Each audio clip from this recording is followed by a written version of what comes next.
अध्यक्ष महोदय जी, मैं आपकी बहुत धन्यवादी हूं कि आपने मुझे चुनावी सुधारों पर बोलने का मौका दिया है, खासकर इसलिए क्योंकि मैं एक नई सांसद हूं, मुझे दूसरों का नहीं पता उनका कैसा अनुभव रहा, लेकिन पिछला ये 1 साल मेरे लिए खासकर विपक्ष से रिलेटेड जो है बहुत ही ज़्यादा चिंताजनक रहा है। एक तरह से ट्रॉमेटिक मैं इसे कह सकती हूँ।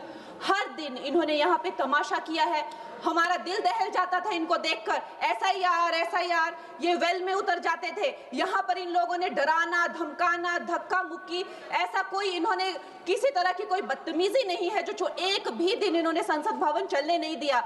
हम जनता के प्रतिनिधि हैं, हम यहाँ पर उनकी आवाज लेकर आते हैं, हम कुछ सीखने आते हैं, हम नए सांसद हैं।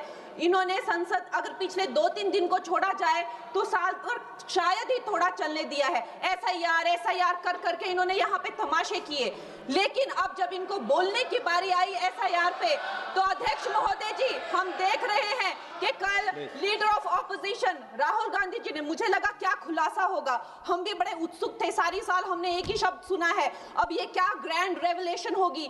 लेकिन राहुल गांधी जी जो लीडर ऑफ ऑपोजिशन है, उन्होंने कल जब कहा खादी है, खादी में धागे हैं, धागे में लोग हैं, लोगों के अंदर, उनको जब कहा गया कि आप पॉइंट की बात कीजिए, तो उन्होंने कहा कि मैं अपना फ्रेम कर रहा हूं, मैं अपना आर्ग्यूमेंट फ्रेम कर रहा हूं। और इतनी देर बाद जब वो फ्रेम करके पहुंचे तो ले देकर वो वापस उसी अंतर्राष्ट्रीय मूल की महिला, अध्यक्ष जी, मैं एक महिला होने के नाते आपसे रिक्वेस्ट करना चाहती हूं कि every woman is entitled to her dignity. वो अंतर्राष्ट्रीय मूल की है, विदेशी महिला है, लेकिन उन्होंने कितनी बार आकर उन्होंने सोशल मीडिया पे कहा है कि मैं कभी भारत नहीं गई हूं, मेरा हरियाणा चुनाव से कुछ लेना देना नहीं है। लेकिन फिर भी ये लोगों ने बिना किसी ठोस सबूत के उनका यहाँ पे फोटो बना के उन्होंने उनको उछाला, यहाँ पे उनकी तस्वीर उछाली यहाँ पर और यहाँ पर प्लेक कार्ड यूज करना भी अलाउ नहीं है। इन्होंने फिर भी नियमों का उल्लंघन किया।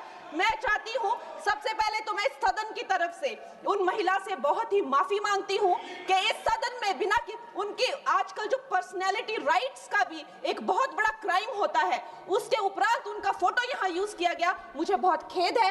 भारतीय संसद भवन की तरफ से हम उनसे माफी मांगते हैं। और ये देखिए, महिलाओं का हमेशा ये अपमान करते हैं, लेकिन हमारे प्रधानमंत्री चाहे बेटी बचाओ बेटी पढ़ाओ हो, महिलाओं को शौचालय देने से लेकर, महिलाओं को गैस देने से लेकर, महिलाओं को जो है वो छात्रवृत्ति, न जाने कितनी ऐसी योजनाएं हैं।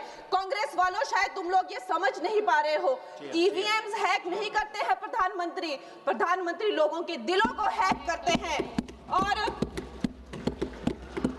ये लोग दुहाई देते हैं कि वो जो पुराने जमाने के दकियानूसी, वो जो चिट कागज पे लिखकर जो मतदान होता था वो सबसे अच्छा था। ये लोग भूल गए वो दिन, आप लोग भूल गए वो दिन। इंदिरा गांधी वर्सेस राज नारायण का केस, उसको जो है इतिहास में The case that shook the nation के नाम से जाना जाता है। उस पर मैंने एक फिल्म भी बनाई हुई है।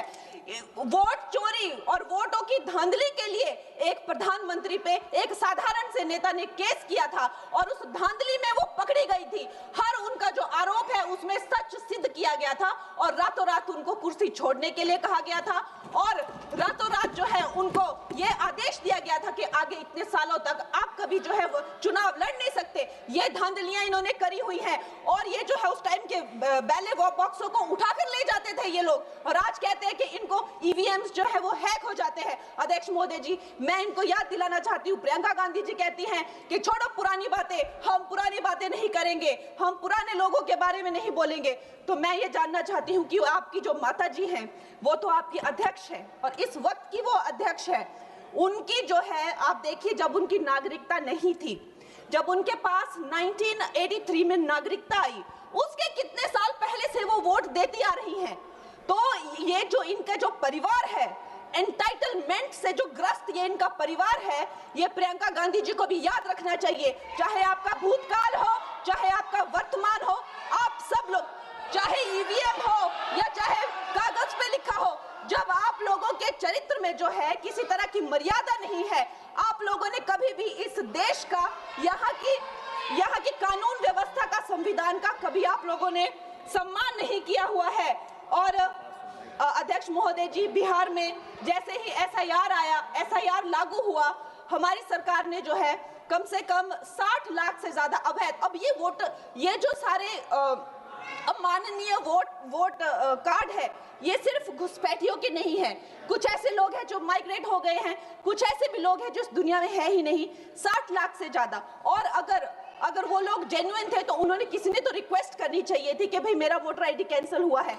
उसके उपरांत जो है 21 नए वोटर आईडी जो है उन्होंने दिए हैं। और इस तरह का एक माहौल बना बिहार में कि आज तक की सबसे ज्यादा वोटिंग जो है 67% वोटिंग हुई। नागरिकों में ये उत्साह जगा कि जो है इस तरह की जो क्लेंजिंग प्रोसेस है वो होना चाहिए। मैं एक देशभक्त होने के नाते अध्यक्ष महोदय जी, मैं ये प्रपोज करना चाहती हूँ कि हमारे देश में जो है हमेशा महीने 2 महीने बाद हमारे जो शीर्ष नेतृत्व हो गए, सारे अधिकारी हो गए, हमारे जितने भी रिसोर्सेज हैं, हम लोग उनको हर महीने 2 महीने में इलेक्शंस में जो है पुश कर देते हैं। इससे हमारे देश का बहुत ही भारी नुकसान होता है। और मैं ये चाहूंगी कि 1 नेशन 1 इलेक्शन, जो नरेंद्र मोदी प्रधानमंत्री जी जो कहते हैं कि एक वोटिंग जो है डेमोक्रेसी के उत्सव के रूप में, जैसे कि दिवाली होती है, होली होती है, उस रूप में मनाया जाए। क्योंकि ये सिर्फ सरकार का ही नुकसान नहीं है, 10,000 करोड़ से ज्यादा का जो नुकसान होता है सिर्फ वही नहीं है, लेकिन मुझे लगता है कि धीरे धीरे हमारे जो नागरिक भी है उनमें जो वोटिंग फटीक है, बार बार उन्हें जागरूक करना, बार बार कई जगहों से जहां वो काम करते हैं वहां से उनको ट्रैवल करके अपने नेटिव प्लेसेस पे आना और बार बार मार्केटिंग करके, it is exhausting for the whole ecosystem. तो मैं ये प्रपोज करना चाहती हूँ कि 1 नेशन 1 इलेक्शन को लाया जाए। और ये जो भी हमें जिस तरह की जो असुविधा होती है हर महीने 2 महीने में इलेक्शंस की, उससे जो है हम बच सकते हैं। जय हिंद।